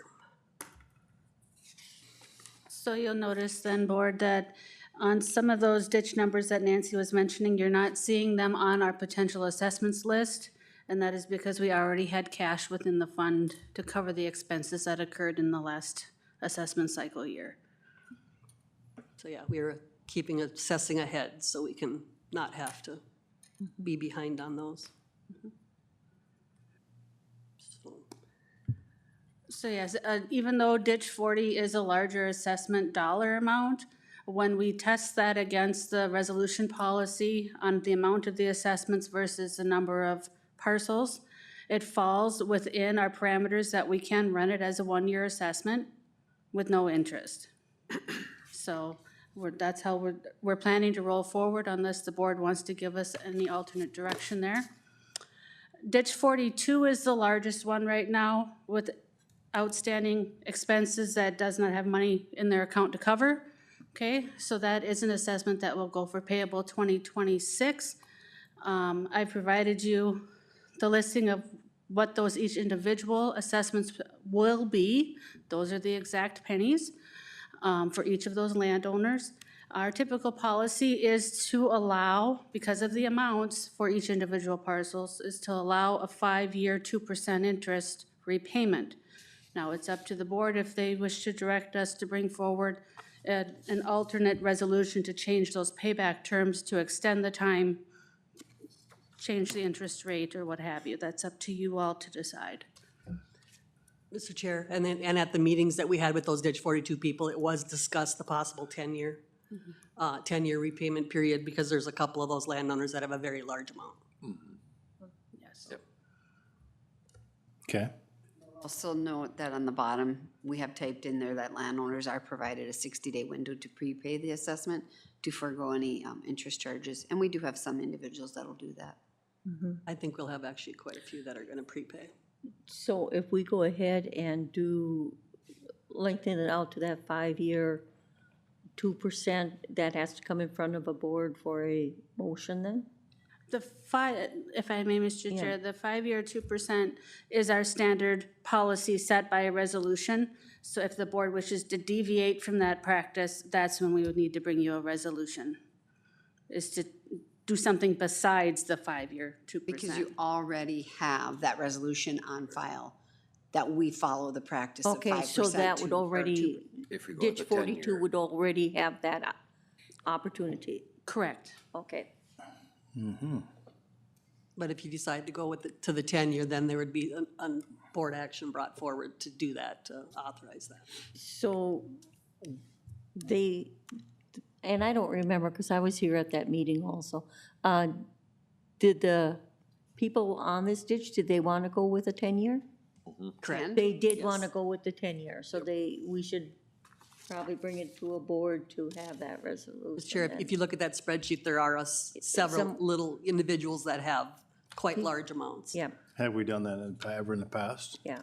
The last time we alternated from the 5-year repayment was for County Ditch 18, that large project. And that was a 10. Was financed over a longer period of time? It was financed over 10 years for those landowners At a instead higher of rate or 5. lower rate? Same interest rate, 2%. But it gives those individuals with this huge amount the opportunity to pay it back at a slower, Slower pace. lower payments. Mr. Chair, I feel that there's going to be a bunch of people that are going to pay it right up front. So I don't think we're going to have the full amount over that period. Okay. That's kind of my feeling. I mean, it's obviously we've done it in the past, and so. We would need that direction that you want us to bring that resolution before the board, though. But you guys got any Yeah. opinions on it you want? I just said when during that meeting, yeah, it seemed like overall consensus was the 10-year, that's what they wanted, so I would bring it to the board. Oh, and the input from Nancy's, Yeah, probably gonna get 75% of this or 50, whatever percent's That's- gonna be done anyway, so we're not talking about no, $1 million out no, of our pockets for 10 years. no, Right. that's And Mr. Chair, the county also keeps the interest. correct. I think that sounds like the way we should I- proceed. I If agree they're, that we if they're should bring it- requesting it, we can do it, why not? Yeah. My hunch, so if you wanna bring it back to board for those levels of 10 and 2. Okay. We will I think prepare that those. the 5 of us would be in agreement or Yeah, Okay, Have- thank you. positives. Okay. Okay? So then the other thing that we'll be bringing forward is our intent for the next board meeting is to come forward with the other ditch systems expenses to approve those assessments for the 1-year no interest plan. Okay, let's do that. for us. Okay? Very good. I liked it. Great. Awesome. Okay. Thank we, you. Thank you. Got that one presented and talked about. Good job. We got our county fee schedule discussion, which is gonna, And I'll roll right into that one. We have attached the county fee schedule. Our office did send this out to department heads a while back for them to review and to indicate any changes that might be happening. You can stay up there if you'd like, just in case there's additional questions, don't run away. And then this is kind of the breakdown so we can follow along. I will note that this is planning and zoning, so if Adam would like to speak on it? Okay. Yeah, I got you up here first, so, Are the stuff that's in gray, are those changes or, yes. okay. Yeah, the things I had highlighted were changes from past years. On that top portion, those that you see there, comparing to other counties around our area, along with making small incremental increases rather than a large increase later is kind of what the target was there. So those are little increases over past years. Ours is just the one page. Sorry. Okay, and then the only other thing is addition of cannabis-related fees in there too, which those first two are the maximum we can charge by the statute. And the bottom one was a fee for if somebody wanted to have a temporary cannabis event, the fee we would charge to submit that application, which in our ordinance, we had the county board approve those events. That one can be changed if there is a desire to. I set that number just kind of based total guess on how much time it might take to review an application like that and get it prepared for the board and such. So just a jumping off point there. And can I stop you for a second? Yeah. You said the first two cannabis ones are set by who? By the state? They don't set them, they set a maximum. So that is the max that we could charge for a retail registration fee. Per state statute? Yes, and I can email that to you. Okay, And it's a interesting. reference. That's how I understood it, that you can charge an initial registration fee, but it can't exceed in that dollar amount, and then annual renewal has a cap also. I'd like to see that. think Yeah, that- I can thank you. pull that for you. Question for you on the cannabis. Can we add a registration fee for the production facilities as well? Yeah, So there isn't a registration requirement with other types of permits. They go through that conditional use permitting process, so they pay Understandable. that as a regular conditional use permit fee. What's the conditional use permit fee? Regular one for that? 600, I think we had. Yes, 600, which is the same in 25 as proposed in 20. Right. Can we have a different criteria for these kind of businesses? That if it's a conditional use permit application for a cannabis-related business, that we have a separated fee. Yes. Don't know the answer to Because that. I know we can't tax anymore. We can't assess them anymore because it changes to a commercial property, yes, but other than that, there's nothing else we can do. This would be our option to, Get an application. I'm gonna say, yeah, navigate that and seeing what we've got going, it seems like the production facilities aren't really bringing a lot to Todd County as they're going to be mostly absentee landowners and taking that revenue and taking it elsewhere back to where they came from. My question, Mr. Chair, to Adam would be also, is there a way to add a office administration fee? Now, like when we do tax forfeiture, because there is so much paperwork behind it, we at the county are using our time to do that. So we're allowed to add administration fee for the office work that goes behind all that. So is that an option in the statute that you could do that, or is that something you can just determine on your own? That's a great question that I can try to find an answer to, just to make sure I understand. These cannabis things are new. They've taken a lot of time. Right. Because they take more than our sawmill application we had Exactly, today. We charge, okay. Yeah, and like Sure. I said, some of our duties that we have in our office, our administration fee to implement that, we do have higher than maybe something else that doesn't take as much time. Because you are using staff time, you have to accumulate, you have to compensate your staff, so Sure. that's also money going out of the county because we're paying those wages, so that's an option to look at. Sure, I can try to dig into that more and see if I can find some sort of concrete answer on that. Was there any other questions on cannabis-related stuff? Okay, the only other thing I wanted to point out, I did print this. This is some of our neighboring counties and what they charge for septic-related fees. Do you have that in part of the pack? This I did not. We put this together this week as we got talking about some of the issues we're having. And then the fee schedule that I provided here also, if you look at section I, which is sewage treatment system section, If we don't make these changes for 2026, that's fine. Maybe we look to the year after. But some of the issues we're having are that with our regular septic permitting fee, the contractor or ultimately the landowner is paying for our soil verification and a site visit due to the inspection. And often what's happening is that we're end up making an extra trip for an inspection because something was wrong, or there's a disagreement on soils, we're making an extra trip that isn't factored into this permit cost. So we're proposing the idea of just beyond, when you get to 3 or more site visits, that contractor or landowner, however they work it, would pay for that extra trip. Because it can take 2, 3, maybe more hours of time just for that extra trip in there that we aren't factoring in. And then we often hear from contractors that are holding tanks, if it's a holding tank only system, that there should be a lesser fee for that because those generally just take the singular site visit. So that's kind of the concept we're proposing there, just to account for those extra trips that aren't being accounted for right now. And it's just want to put out there for discussion. We have it put together if it's something we want to adopt this year for 2026, or we can make the change into 27. And all the fees really, we base them on what we estimate kind of the average time frame to do the soils, site inspection, and some design review. And so just so the board knows, we will be bringing this for public hearing October 7th board meeting. So these are things you can think about, and we can make changes before that public hearing time. Okay, public hearing is what you said? The public hearing will be October 7th, and it follows like right after we do the potential consent. Yeah. So like 9:15, we leave it open. If there's anybody here, or we have any comments, or we get any emails, that's when we'll address it.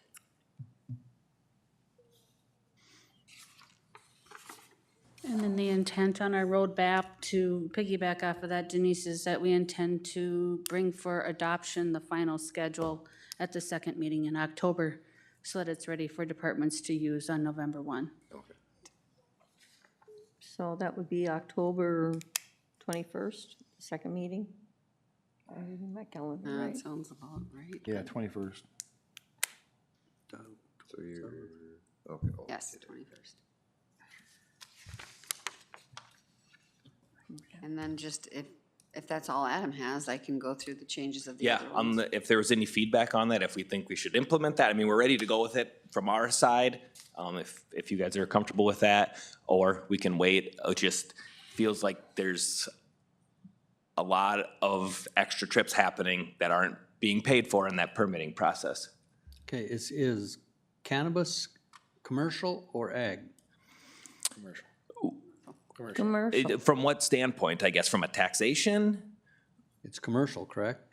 Well, If they're bringing up, Through Chris Odden's office, yes, it's commercial. Yes, through the assessor's office. we had this discussion. I just up at talked with him AMC. about it today already.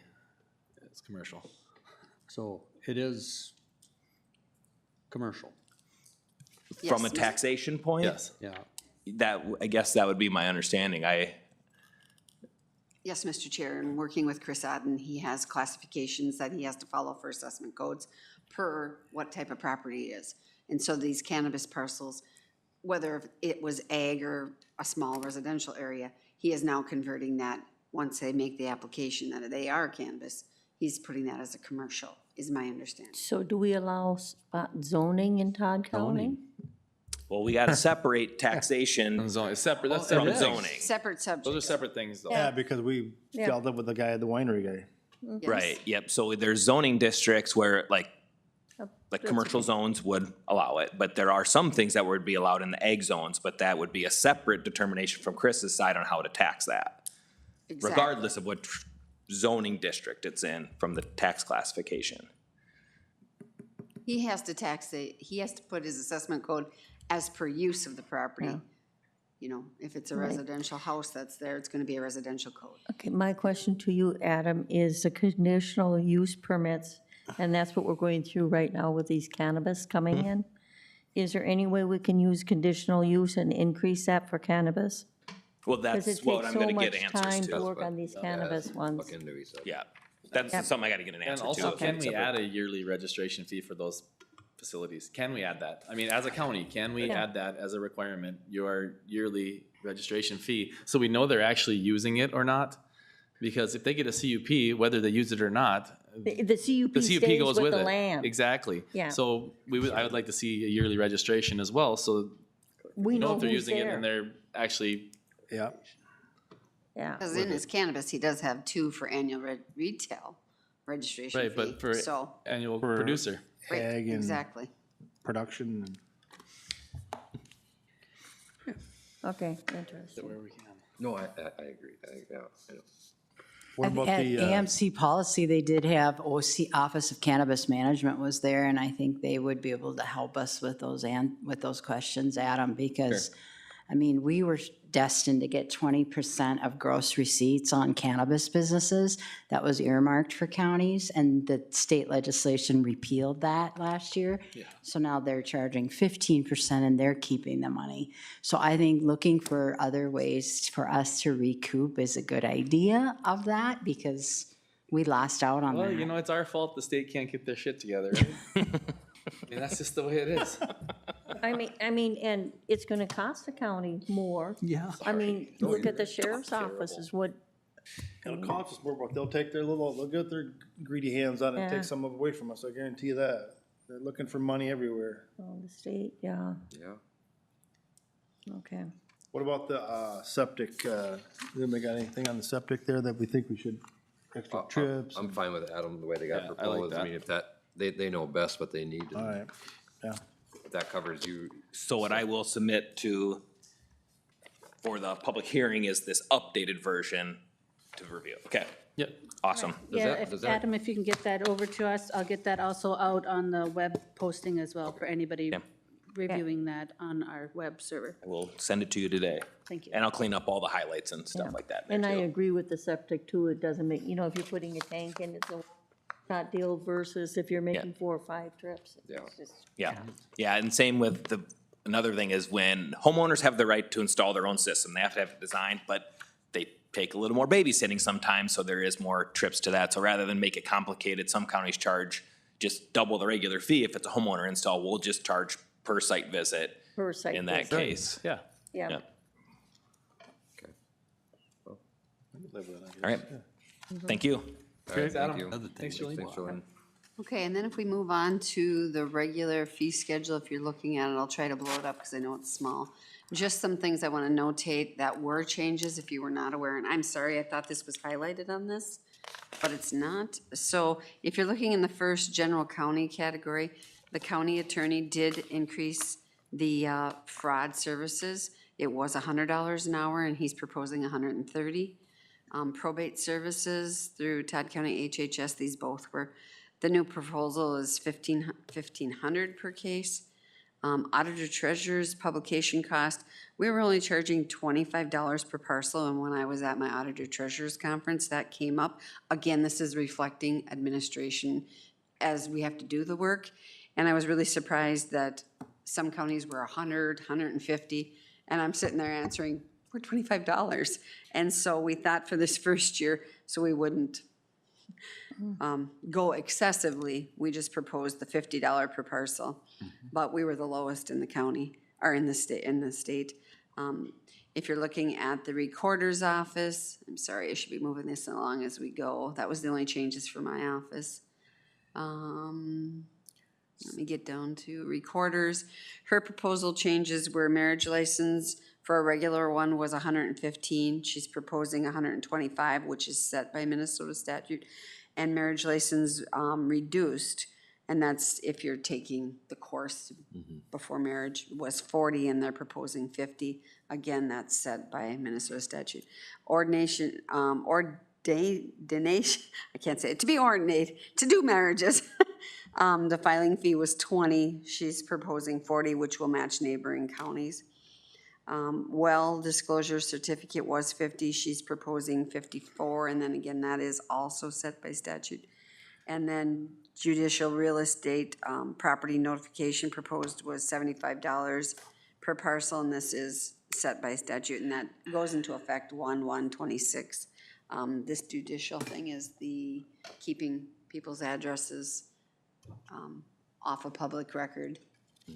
Your legislatures, your judges, things like that, that entails more work, and so now they're adding that to their fee schedules in recorder's office. Planning and zoning, which Adam didn't talk about, or did he? He did, yeah. So you know those changes. Down in the sheriff's, yeah, he did. I'm sorry, this has gotten big. Sheriff's office, the only thing we changed there is the boarding of prisoners, which was 60. And according to sheriff, that they are now increasing that to a proposal of $100 for boarding them. And that you're in alignment with other your cohorts, correct? Yeah, so that's an increase there. Public Works had no proposed changes. And then HHS had, Just hold on a second. oh, I'm sorry, I think that mileage rate's wrong too, isn't it, on the top of there? on the top of here. The current IRS mileage rate isn't 65.5 anymore, is it? Is it 60, It's 70 cents. 70, right? Yeah, so that needs So to be that'll have to corrected. be adjusted. Yeah. But noting it there, Commissioner Noska, current mileage rate. Yeah, it says current So mileage, it's just take that Yeah. parentheses off of there, I and think get that out of would be there. the best way to clean it Yeah, up, yes. because of that changing, that's a really good idea, just to remove the amount and just go with current. Yeah, Exactly, thank you for notating that, that's a good observation that we need to make that change. And then moving down to HHS, they were here and presented some of their things, so I don't think I need to go through all of them. Can I just stop you Yeah. for a second? I see drug testing at $30. Does that cover the cost of drug testing now? Or has that gone up? That covers the cups, the specimen cups, and then sending them in, they'll cover that cost. We don't always send them in, so. Okay, because I know through corrections, they've talked that cost has gone up. And that's, I was just making sure that that's covering our cost. Yeah, the difference is typically, I think they send most of theirs in for a baseline. Okay, We just deposit it. okay. And then if, just quickly, HHS was base food for your food, beverage, school, lodging, mobile home parks, recreational camps. That was for businesses $225, and they're proposing $250 or $224. Their food, beverage services, if you have add an additional kitchen, was proposed at $120. It says removed behind there, so they're removing that. Mobile food unit was $100. They're proposing to change that to $200. USDA and MDA inspections, new for $26. They didn't have it before. That's going to be $200. Schools were $240. They're proposing $200. They're going down on that one. School inspection fee was $240. They're proposing to go down to $200. And added section under lodging for short-term vacational rentals. And they did talk about this when they came before, Catherine and David did. Pool and spa was $175, and they're proposing $200. And then her notation was that plan reviews, excuse me, added analysis, critical control point plan, $500, and a variance fee of $200. And so that's for HHS's. And then if you move down to solid waste, they have highlighted their items here. So it looks like license hauler per ton was $149.50. Now they're changing that to $160. Free-on appliances such as refrigerator, freezers, air conditioning units was $10. They're increasing that to $15 if you bring those items in. Passenger vehicle, $5, they're removing that. But then you look at the large tractor tires, they're increasing that from $20 to $400. And I do know they've spoke about this before, that collecting tires and getting rid of them is costing them more money than they're taking in. So that's not a new topic that they talked about, but they're changing their fees. Same thing with tires per ton was $290. They're proposing $305. And then if you go down to demolition, clean concrete, or excuse me, he's got them highlighted, but they're keeping those all the same. It looks like his clean shingles though is going from $7 to $9.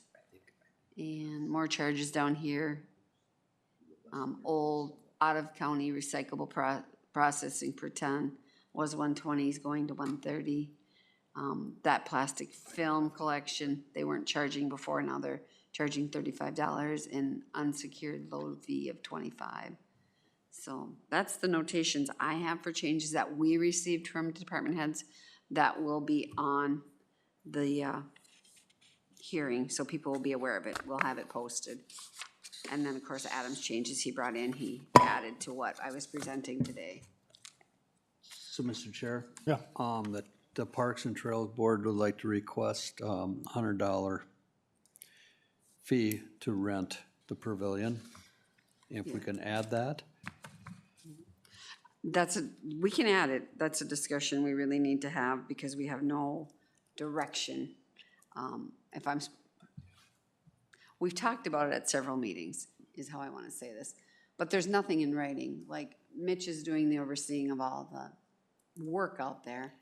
So Our office is supposed to be doing the rental, but we haven't, no agreement, we have not seen one, but there are people that are using it. So we received like a donation from somebody that used it. Right. We didn't even know they were using it. So we do need to sit down and go through that and find out who's drafting this, if we're having the county attorney, because our rental agreement that we have now is just for Fair Board, and that's been established for years, and I couldn't Right. even tell you who drafted that. I'm presuming a county attorney at that time was here, probably drafted something for us to follow, so we Okay. had all the legalities. All right. We have nothing, so, and I'm not an attorney, so I'm not drafting that kind of legal document. Okay, well, maybe we can have the county coordinator coordinate all that.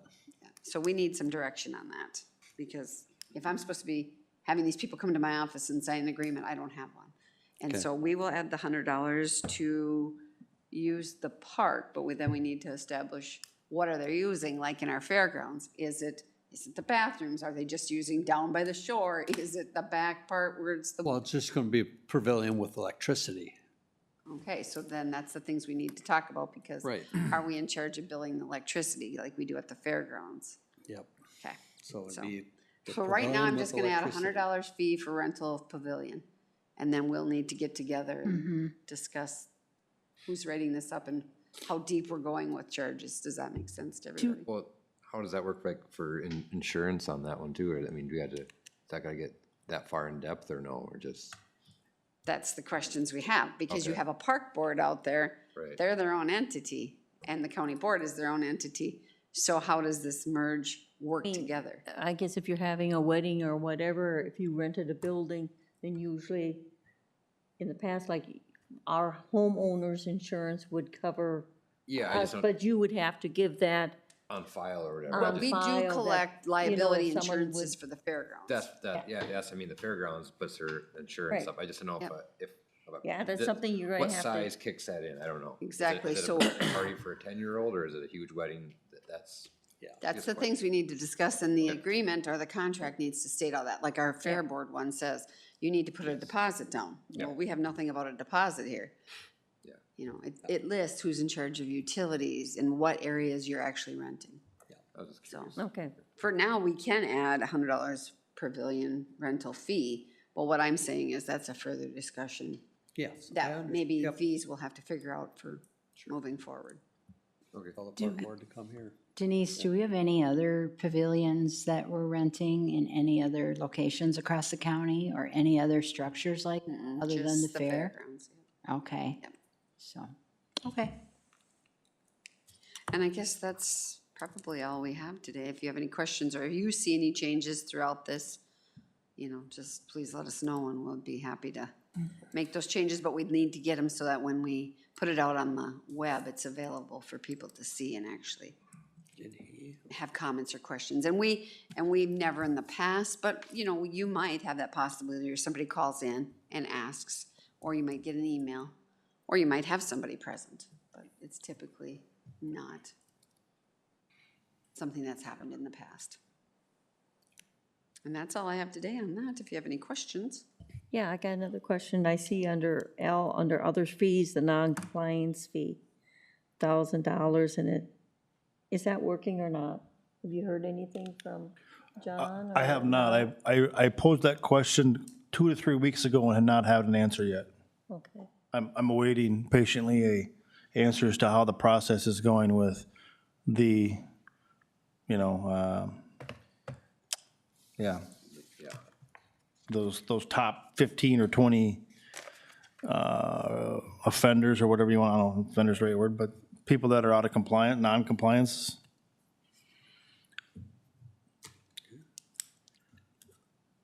Mr. Chair, I have a question for the sheriff. So Sheriff, on the room and board for Todd County is $25 a day. When was the last time that was increased, or has it always been 25? 25 since I started 15 years ago. It's kind of the high side for neighboring counties. We chose to go $100 for the boarding of other departments because for a number of reasons. The one is Stillwater's is closing. And there's some anticipation that in the past, when that happened, the Department of Corrections would take the last 6 months of that prison cell and give it to the counties, so we would hold the last 6 months of their incarceration. And so we need to have a charge. Right. We charge for that. And also we don't, the $100 is an agreement with all District 3 sheriffs. It could potentially go up because we want to have a unified statewide cost. That hasn't gone to the MSA board. That'll go when we have our winter conference.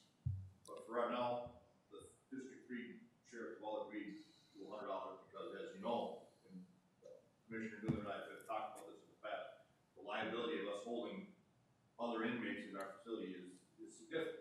And so we needed to make sure that we were covering our costs. Okay.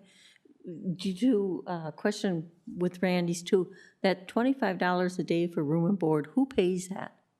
The inmate does. The inmate pays that. Correct. Does that even cover his meals? It does.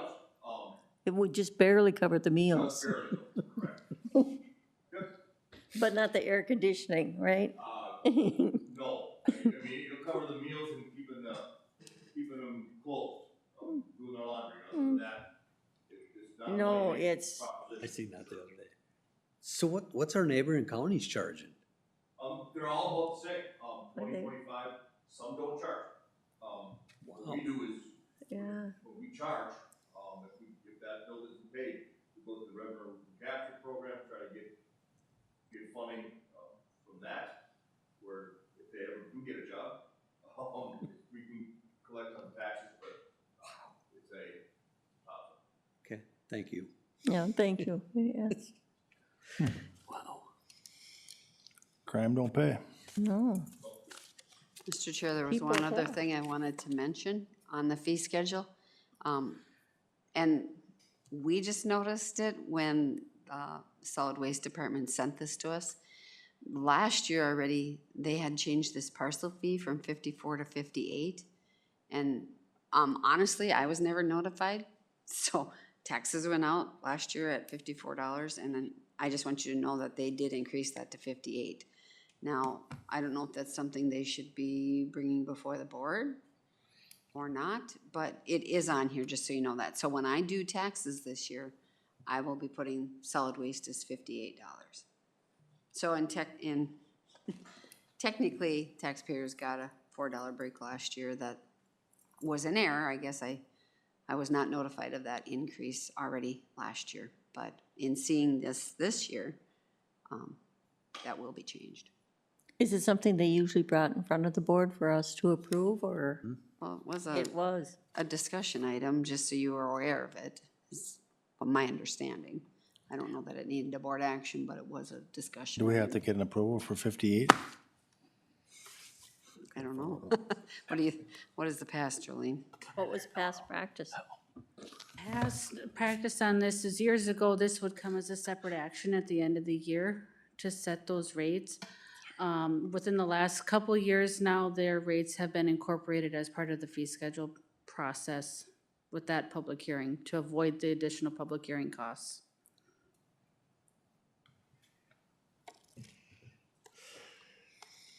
Okay. Any other questions or comments? Okay.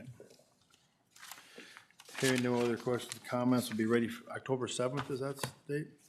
October 7th will be the public Okay. hearing, yes. Okay, we're adjourned then, we're good. Get out of here.